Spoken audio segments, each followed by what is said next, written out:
যেটা তরিকতের পথে আদব, সাহস, বুদ্ধি আর মহব্বত, এই চারটার একটা কম হলে পরে আল্লাহর ওলি দরবারে পৌঁছাতে পারে না।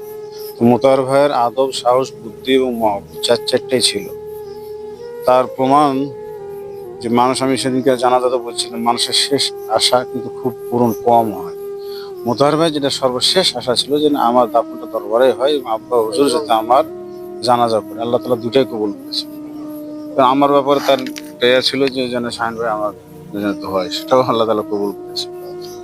তো মোতাহার ভাই ইন্তিকাল করার পরে কবরে শোয়ার পরেও তার দুইটা নজির প্রমাণ পেলেন আমাদের মুক্তা চাচার কাছ থেকে এবং আজিম ভাইয়ের কাছ থেকে।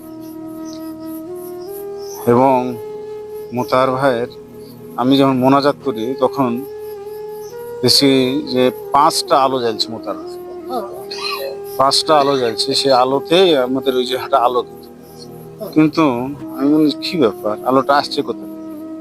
তো মোতাহার ভাই বুঝে, শাহিন ভাই আমি আলো 5টা লাইট জ্বেলেছি। আমাদের এই কথার ভিতরে কোনো মিথ্যা নাই, কোনো চতুরতা নাই। মুক্তা চাচা যদি মিথ্যা বলে, সে মিথ্যার শাস্তি সেই ভোগ করবে। আর একজন তো বড় করতে তার মিথ্যা বলার কি দরকার আছে? আজিম ভাই যদি মিথ্যা বলে, সে তার শাস্তি ভোগ করবে। তো আজিম ভাইয়ের এখানে মিথ্যা বলে মোতাহার ভাইকে বড় করার কি আছে? তো এই মোতাহার ভাইয়ের স্মৃতিচরণের মধ্য দিয়ে আসলে ওইখানে আমরা অসংখ্য মোতাহার ভাইয়ের সফর সঙ্গী আছি, আত্মিক ভাই আছি, রুহানি ভাই আছি। আমরা প্রত্যেকেই এক একটা করে কিন্তু তার আত্মিক হালাত সম্পর্কে, দরবারের আদব সম্পর্কে আমরা বলতে পারি। মোতাহার ভাইয়ের কিরকম আদব ছিল এবং কঠোরতা ছিল। জাহিদ ওনার একটাই মাত্র সন্তান এবং একটা ছেলে, একটা মেয়ে, আমাদের জাহিদ ভাস্তা, সেও ব্যাংকে চাকরি করে। তো জাহিদের বিয়ে, জাহিদকে বলছে যে জাহিদ, বাড়ি আসার আগে কাজ করবি, দরবারে আগে গাড়ি ঘুরাবি, বোমাকে ওখানে বায়াত করার পরে দরবারে ঢুকবি। তো আসলে আদর্শমান পিতার আদর্শমান সন্তানও সেটা পালন করছে।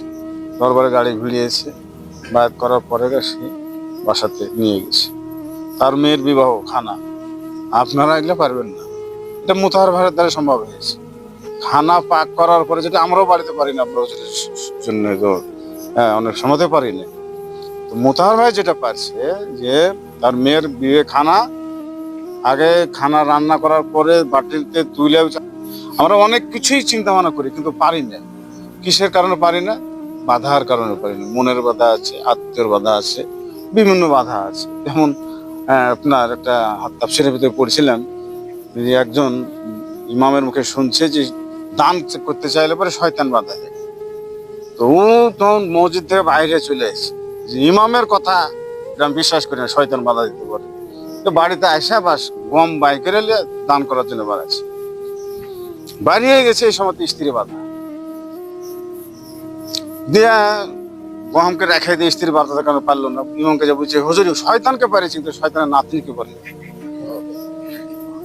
তো কেমন বলে যে শয়তানকে আমি বিতাড়িত করে গম বাড়িতে বাহির করে নিয়েছি, কিন্তু শয়তানের নাতনি গমের বস্তা ধরে নিয়েছে, কিন্তু কেউ আমার স্ত্রী। যেটা আমাদের নুমান ভাই বলবো যে আসলে আব্বা হুজুর তো প্রায় সময়তেই বলবো, আজকেও বলবো যে একজন মানুষের তরিকতের পথে অগ্রসর হওয়ার মূল মাধ্যমটাই হচ্ছে স্ত্রী।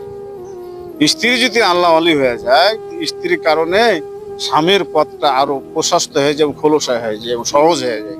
আল্লাহ রাব্বুল আলামিন আমাদের প্রত্যেককে যেন কবুল করেন। এই মোতাহার ভাই যে পথ, যে ভালোবাসা, যে মহব্বত দেখে গেছেন, সেগুলোকে আমরা একটি একটি করে স্মৃতিচরণ করে যদি আমরা একটি তার ভালো কাজ যদি আমরা অনুসরণ করে চলতে পারি, একটি কাজ আমাদের জন্য কাল কিয়ামতের ময়দানে নাজাতের ওসিলা। মোতাহার ভাইয়ের কথা বলছেন যে আল্লাহ তাকে জান্নাত বসে করুক, আমি তো বলতে পারি যে ব্যক্তিকে আল্লাহর ওলি জানাজা করছে, তার ব্যাপারে যদি বলা লাগে যে আমরা বলছি আসসালামু আলাইকুম ইয়া আহলাল কবর, এটাও বলা অন্যায়, কিন্তু কবরবাসীদেরকে বলতে হবে তাই বলছি। এতে সে তো জান্নাতি, আমি নিজে দেখছি যে সে জান্নাতি। তাকে কবরে রাখার সাথে সাথে আমি তো কবরে রাখছি, রাখার সাথে সাথে তার সেটা আল্লাহ তাআলা জান্নাতে কবুল করে নিয়েছে।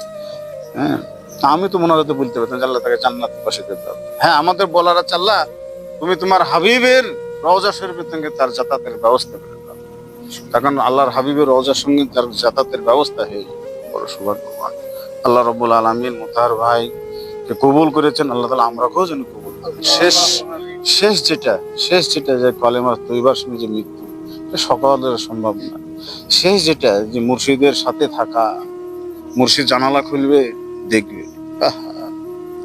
মুর্শিদ জানালা খুলবে তো দেখতে পাবে যে মুতার ওখানে শুয়ে আছে, মুর্শিদ বাহিরে বাহিরে হয়ে মুতার শুয়ে আছে।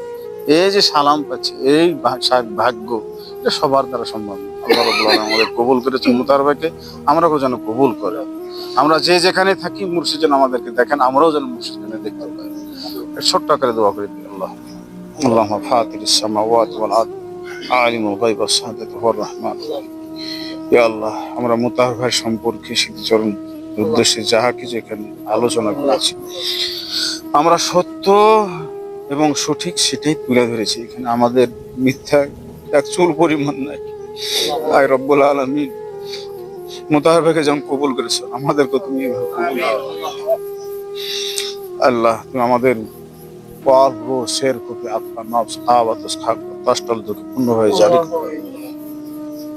আমাদের পূর্ণভাবে জারি কাসফুল কবর দান করো। কবরবাসীর কি অবস্থা আছে এটা যেন আমরা দেখতে পারি, বুঝতে পারি। আল্লাহুম্মা রাব্বানা ওয়া লাকাল হামদ বিরহমাতিকা ইয়া আরহামার রাহিম। আমিন সুমান বিহাক লা ইলাহা ইল্লাল্লাহ মুহাম্মাদুর রাসূলুল্লাহ। আসসালামু আলাইকুম।